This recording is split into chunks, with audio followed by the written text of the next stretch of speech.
Hi, this is a grass stock. They're raced at Cornwall Raceways down in the Lizard in Cornwall, England, and I've been asked to have a quick look round this one, see if there's anything that we can do to improve its performance for the up and coming season. I hope you're going to enjoy having a look round with me.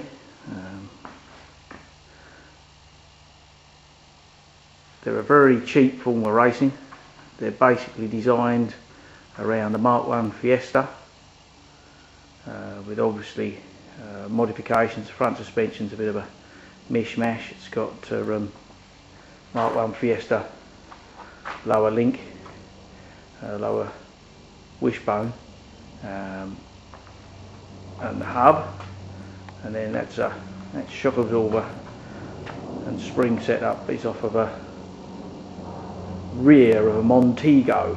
I don't know what year or class of Montego, but some say it was a turbo Montego. I think they've got a stiffer spring set up on them. Fiesta Rad. This one's got a quick action steering rack, which is mounted in there on a couple of brackets there. Master cylinder and bits and pieces just out the breakers. Maybe it might even be the Fiesta one, I'm not particularly sure. Fuel tank battery down there. It's column out the Fiesta, dials and gauges out of all sorts of bits and pieces. Clutch pedals out the Fiesta, and that's all cable run through, bits of adaptation and bits and bobs. Racing seat. Then round the back, obviously Fiesta engine's been poked in the rear end of it, and there we go.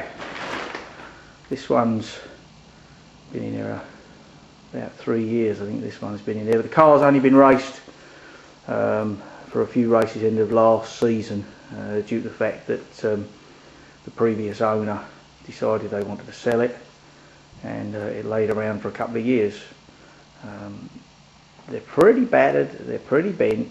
They were built maybe 10 years ago, and they've seen a lot of bumping and boring. The class is a restricted contact class. They can contact the end of the straightaways and halfway around the corners, entry of the corners.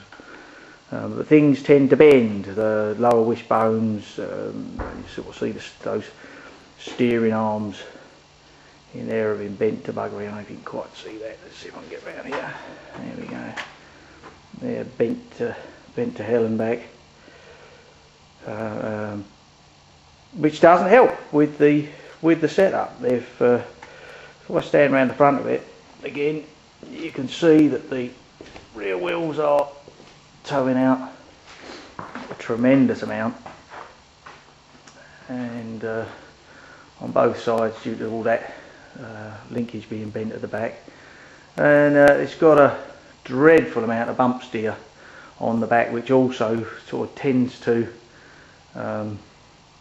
increase the tow out on the back. The front end is not too bad, other than the fact that the way the geometry of the top wishbone is done, the top wishbone, the pivot point is much further in on the top than the bottom. See that in there?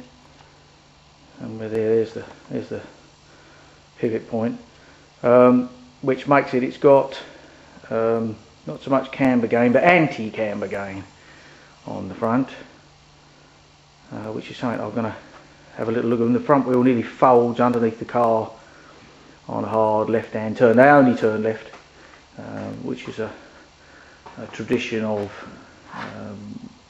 concrete ovals over here, as far as I was led to believe.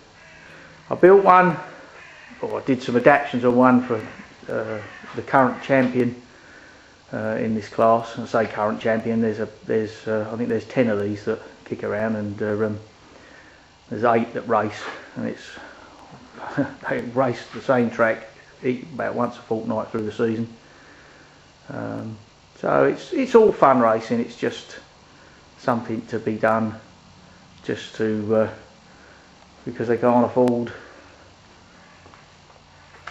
to do maybe a class in a higher up class, or something slightly more technical. They're sort of they're just a fun thing to race, but they've been a bit neglected. This one's certainly been a bit neglected, and in its day it was a runner-up. So you know, it was like second out of the 8 cars that raced that particular season.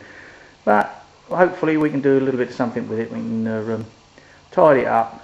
We're going to modify the suspension a bit.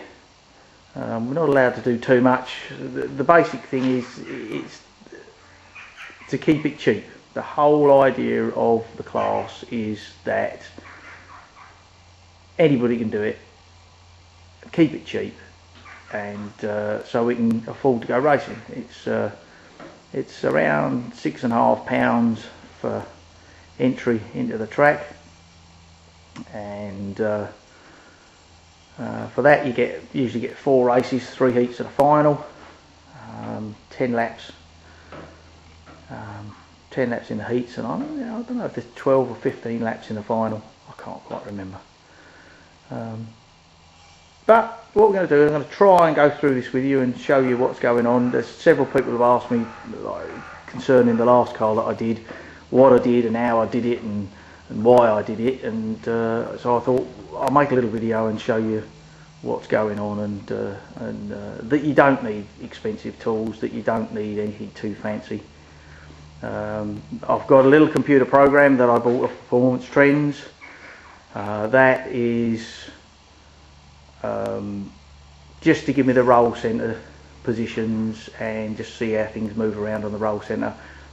I'll explain a little bit more of that, and I'll show you some sheets when I've taken some measurements of this and get an idea where things are. And I'm just going to string it out, get a baseline on where things are. I know it's very, very awkward at the minute because everything's bent, but at least I know where it started from. Thank you very much.